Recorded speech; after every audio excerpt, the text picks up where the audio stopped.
Tout à l'heure, avec nous, il y avait Yves Ouellette, le porte-parole syndical de ce qu'on appelle l'Alliance syndicale. Il vient de quitter pour aller rencontrer le conciliateur. Avec nous maintenant à 100% Nouvelles, vous le voyez à l'écran, M. Jean Pouliot, qui est président, lui, de l'Association de la construction du Québec. Donc, si on veut, M. Pouliot, vous êtes le porte-parole patronal, là, si on résume ça. Exactement, M. Larocque. M. Pouliot, il y a eu de vos représentants qui ont rencontré le conciliateur ce matin. Yves Ouellette est là en ce moment du côté du syndicat. Je vais vous poser exactement la même question qu'à lui. D'abord, est-ce que ça se peut qu'au cours des derniers jours, au fond, autant vous que du côté syndical, on ait joué à ce qu'on appelait, quand on était jeune, la poule mouillée, chicken?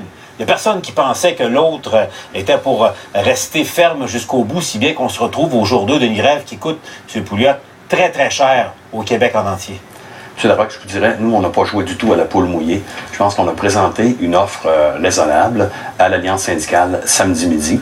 Et nous sommes restés dans l'attente d'une réponse. Donc, on nous a quittés en disant « on vous revient un peu plus tard ». Et la réponse qu'on a eue, c'est le dimanche. Donc, c'est l'avis de grève général qui a débuté à partir de hier matin à minuit. Là. Donc, on en est désolé. On a rencontré le médiateur aujourd'hui. Parce que M. Ouellette nous disait aussi que c'est de votre faute là, si ça va mal. Donc, c'est de bonne guerre, c'est un conflit de travail. Mais si on essaie de faire un peu de projection, parce que, M. Pouliot, vous convenez que le Québec ne peut pas se permettre un long conflit dans la construction, déjà que l'économie va mal. Exactement. Vous savez, il n'y en est pas question d'avoir un long conflit.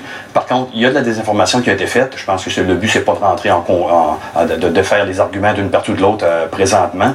Je pense que on doit agir comme des adultes, s'asseoir à la table, donc accepter l'invitation du négociateur et s'assurer, je pense que chacun de son côté, mettre un peu d'eau dans son vin et qu'on en arrive à une entente qui soit acceptable pour les deux parties.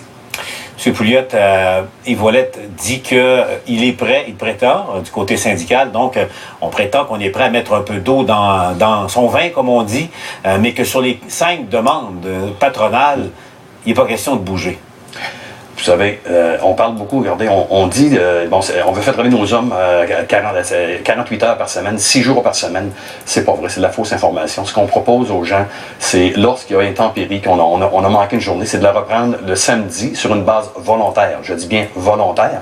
Donc, la personne qui a un problème de famille n'aura pas à se présenter. Je pense que ce qu'il faut faire, il faut laisser la place publique se rasseoir à la table et négocier. Ah ouais? C'est ça qu'il faut faire. C'est pour ça la place publique, en laissant des messages qu'on va régler le conflit. C'est drôle comment le son de cloche est différent lorsqu'on vous parle à vous et du côté syndical également. Bon, on en est là, M. Pouliot. Donc, jour 2 de la grève, vos représentants étaient devant le conciliateur ce matin. Je le répète, les syndicats y sont au moment où on se parle. Là, laissons le passé de côté, voyons l'avenir. Est-ce que vous êtes prêts à faire des compromis? Parce qu'à un moment donné, il faut que chacun en fasse si on veut régler. Qu'est-ce que vous êtes prêts à faire, vous, à très court terme, pour tenter de régler? C'est très clair. Regardez, les compromis doivent venir des deux parties. Et le point de départ, je pense que c'est de se rasseoir avec le conciliateur. Je pense que le conciliateur a un mandat très clair, c'est de rapprocher les parties. Et c'est ce qui se fait actuellement. Et nous, oui, nous sommes ouverts à la négociation, mais une négociation, ça se fait à deux sens. Donc, et nous, ce qu'on demande, c'est d'avoir des gens qui ont vraiment un mandat clair, net, qui sont en mesure de négocier, de s'asseoir et qu'on fasse tous à la même table. C'est un comité restreint, donc 3 personnes de chaque côté. Et c'est là qu'on en est. C'est ça, quand on décide de régler, ça peut aller vite. Philippe Couillard, chef libéral, propose un médiateur spécial, rapidement. Est-ce que ça serait une bonne idée, selon vous? Ben moi, je vous dirais, M. Julien est là actuellement. Je pense que s'il y a échec avec le conciliateur actuel, ben, je pense qu'il faudrait passer à ce moment-là à la deuxième étape, qu'on mette un conciliateur spécial. Mais pour le moment, je pense que M. Julien fait ce qu'il faut pour approcher les parties et j'ai bien hâte de voir s'il va en arriver à une solution demain matin. Non. Régis Labaume, à Québec, veut une loi spéciale d'ici la fin de la semaine.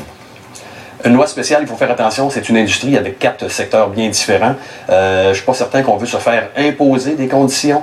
Et s'il fallait, par exemple, avoir une loi spéciale seulement pour forcer le retour au travail, imaginez dans quel état serait la négociation et quel temps ça prendrait, que ce soit l'arbitrage ou peu importe le moyen qui serait utilisé.